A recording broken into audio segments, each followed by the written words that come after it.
আসসালামু আলাইকুম মানিকগঞ্জবাসী, কেমন আছেন সবাই? নতুন আরেকটা ব্লগ নিয়ে চলে আসছি আমি কথা কলি। আজকের ব্লগে থাকছে কিছু সুন্দর সুন্দর রং বেরঙের মাছ। এইরকম কিউট কিউট সুন্দর সুন্দর রং বেরঙের মাছ দেখলে আমার মনে হয় সবারই চোখ আটকে যাবে, সাথে মাথাটাও নষ্ট হয়ে যাবে।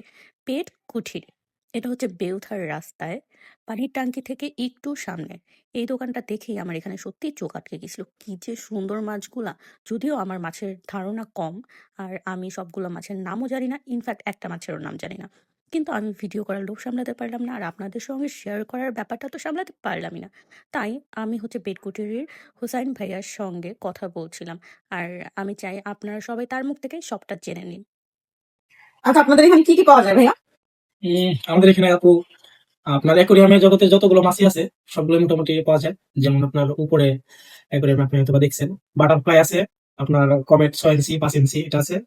আবার হচ্ছে আপনার গোল্ডফিশ 3.5 ইঞ্চি 2 ইঞ্চি, কমেট বড় ছোট, এবং টেট্টা, টাইগার বার্ড, তারপর আপনার বেলুন মলি বড় সাইজ ছোট সাইজ, আপনার মুনটেল মলি, আর হচ্ছে গাপ্পি আছে, মিক্স গাপ্পি আছে, আরটিপি, ডাম্বুয়া, রেড ড্রাগন সবগুলো আছে। আপনার ফাইটারও আছে।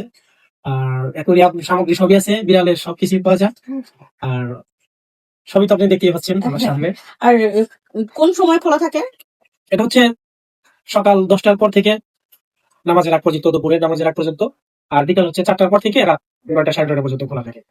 আচ্ছা, আপনার কার্ড আমি শো করে দিব, আর হচ্ছে না থাকলেও কার্ডে ফোন দিলে পাওয়া যাবে। যদি যদি কখনো দোকান বন্ধ থাকে আমাকে ফোন দিলে তো এসে বাসা থেকে এসে দিয়ে যাবে, সমস্যা নেই। আচ্ছা ভাইয়া, ধন্যবাদ। মাছের সম্পর্কে সবকিছু তো আপনারা ভাইয়ার কাছ থেকে শুনেই নিলেন, আর আমি আপনাদের দোকানের ফুল ভিডিওটা দেখাবো, যে কি কিউট কিউট মাছগুলা, মানে ওদের দেখে আমার যে এত ভালো লাগতেছিল। আমি তো খুব বায়না করছিলাম আমার জামাই যেন আমাকে মাছ কিনে দেয়, কিন্তু খুবই দুঃখের সাথে জানানো যাচ্ছে আমার জামাই আমাকে মাছ কিনে দেয় নাই।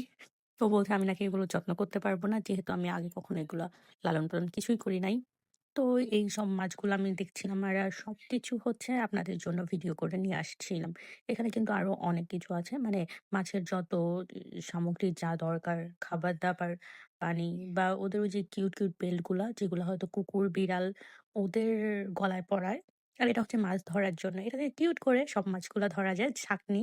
এগুলো সব মাছের খাবার, স্প্রে, মানে ওদের প্রপারলি ট্রিটমেন্ট বা লালন পালনের জন্য যত কিছু দরকার, হয়তো বা কুকুর বিড়ালের খাবারও এই দোকানে থাকতে পারে। আমি ভুলে গেছি আসলে, এই ভিডিওটা করা ছিল আরো 3-4 দিন আগে, সো আমার সবকিছু আসলে মনেও নাই।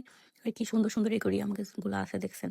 আর এই কিউট একটা একুরিয়াম, এটা যে এত কিউট, যে পিচ্ছি পিচ্ছি মাছগুলো আছে ওগুলো আপনারা এই একুরিয়ামে রাখতে পারেন। আর এই পাথরকুচিগুলা, এগুলা হচ্ছে ডেকোরেশনের জন্য। একটা একুরিয়ামের ডেকোরেশনের জন্যও কিন্তু অনেক কিছু দরকার পড়ে, সব কিছু হচ্ছে মানুষের রুচির উপর নির্ভর করছে। যার রুচি যেমন সে সেভাবেই জিনিসটাকে সাজাবে। কিন্তু একুরিয়ামে সাজানোর জন্য অনেকগুলা জিনিস ভাইয়ার দোকানে ছিল। তাছাড়া ভাইয়ার কিছু কাস্টমারও ছিল যারা হচ্ছে মাছ নিতে আসছিল, যারা হয়তো বা মাছ পালন করেন, নাম জানেন, তারা মাছ সম্পর্কে সবকিছুই জেনে থাকবেন। এই বিশাল একুরিয়ামটা যে এত সুন্দর, এটা রাস্তার থেকেই হচ্ছে দোকানটা দেখা যায়। আপনাদের কারো যদি মাছ লাগে তাহলে অবশ্যই ভাইয়ার সঙ্গে যোগাযোগ করবেন। আর যদি আপনারা কোনো মাছ, নতুন কোনো মাছ চান, তাহলেও হয়তো বা ভাইয়া সেটা কালেক্ট করে দিতে পারবে। মানে আপনাদের যার যা দরকার ভাইয়ার সাথে কথা বলে সবকিছু ক্লিয়ার করে নিতে পারেন। অবশ্যই দোকানে চলে যাবেন, ভাইয়ার সঙ্গে দেখা করে আসবেন। আর এই কিউট মাছগুলো তো দেখে আসবেনই। আল্লাহ হাফেজ।